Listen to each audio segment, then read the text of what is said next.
इससे पहले आपने कई बार सुना होगा, यहां तक कि मैंने भी इस चैनल पर कई सारी वीडियो अपलोड की है जिसमें पायलट के गलती से प्लेन क्रैश हुआ है, या फिर प्लेन में तकनीकी खराबी आने के कारण, या अचानक से मौसम खराब हो जाने के कारण प्लेन क्रैश हुआ हो, जिसमें सैकड़ों लोगों को अपनी जान गंवानी पड़ी। ऐसी घटना आपने बहुत ही कम सुना होगा। जो विशालकाय प्लेन जिस एटीसी के भरोसे इतने लंबे समय तक उड़ान भरता हो और हजारों किलोमीटर डिस्टेंस तय करके आता हो, वह एटीसी ही खुद पायलट को गलत जानकारी देने लग जाए, तो ऐसे में हजारों फीट की ऊंचाई पर उड़ान भरने वाले प्लेन का क्या होगा। कुछ ऐसा ही हुआ था गरुड़ा इंडोनेशिया फ्लाइट 152 के साथ। एटीसी और पायलट की एक गलती की वजह से यह प्लेन घनी पहाड़ी पर इतनी भयानक रूप से क्रैश हो गया कि प्लेन में सवार 234 लोगों की घटनास्थल पर ही दर्दनाक मौत हो गई। एक भी आदमी जिंदा नहीं बच पाया। डेड बॉडी देखकर उनकी पहचान भी करना मुश्किल हो गया।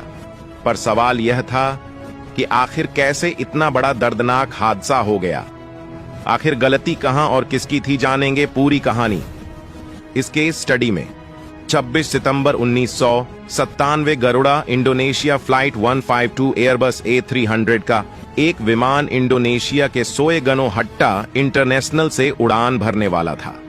इस प्लेन को इंडोनेशिया के ही पोलोनिया इंटरनेशनल एयरपोर्ट मैदान में लैंड करना था। 222 पैसेंजर्स के साथ 12 क्रू मेंबर के साथ कुल 234 लोग एक एक करके प्लेन में सवार होने लगे। प्लेन को 41 वार्सिया कैप्टन हांस राचमो वियोगो उड़ाने वाले थे। कैप्टन हांस पिछले 19 सालों से गरुड़ा इंडोनेशिया एयरपोर्ट में काम कर रहे थे और इनके पास करीब 12,000 फ्लाइट आवर्स का कुशल अनुभव था। वही 41 वर्षीय फर्स्ट ऑफिसर टाटा जवाल डी भी आज कॉकपिट में कैप्टन का साथ दे रहे थे। फर्स्ट ऑफिसर जवालडी इससे पहले गरुड़ा इंडोनेशिया फ्लाइट इंजीनियर का काम कर चुके थे। पहले उन्हें फर्स्ट ऑफिसर के रूप में नियुक्त किया गया था। फाइनली गरुड़ा इंडोनेशिया फ्लाइट 152 सोकार्नो हट्टा इंटरनेशनल एयरपोर्ट से उड़ान भरता है। प्लेन में सवार पैसेंजर अपने यात्रा का आनंद ले रहे थे। प्लेन में अभी तक सब कुछ सही चल रहा था।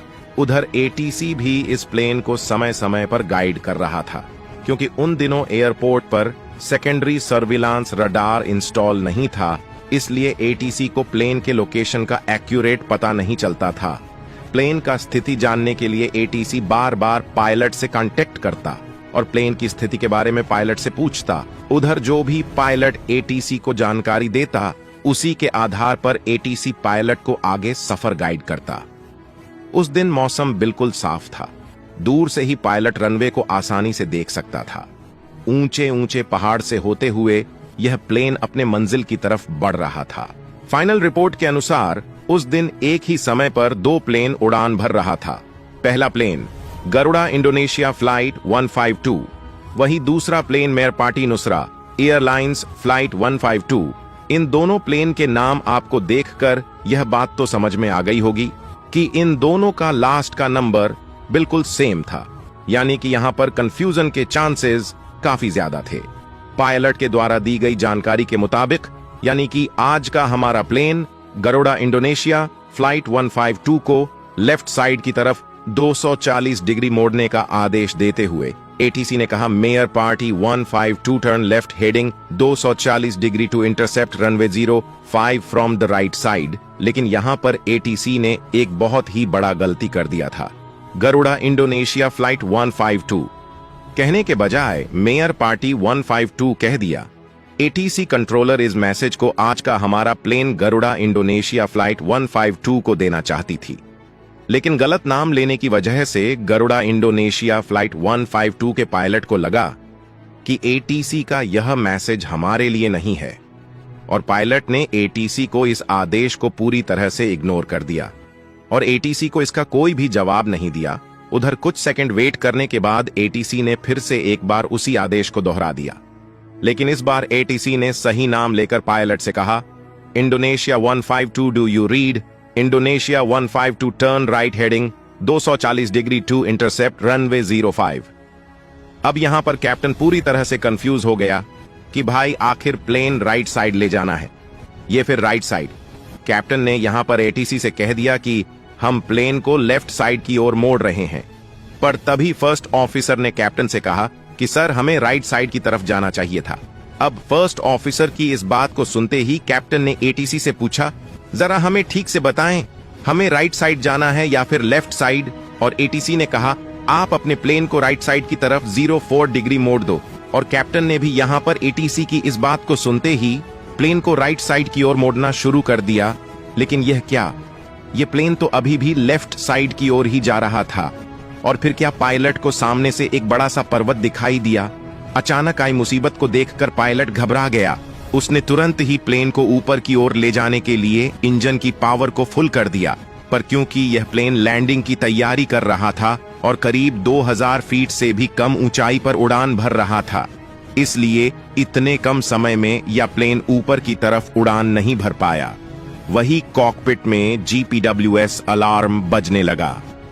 यह अलार्म यह बताने की कोशिश कर रहा था कि भाई आपका प्लेन जरूरत से ज्यादा नीचे है, आप तुरंत इस प्लेन को ऊपर की तरफ ले जाइए, वरना यह जमीन से टकरा जाएगा।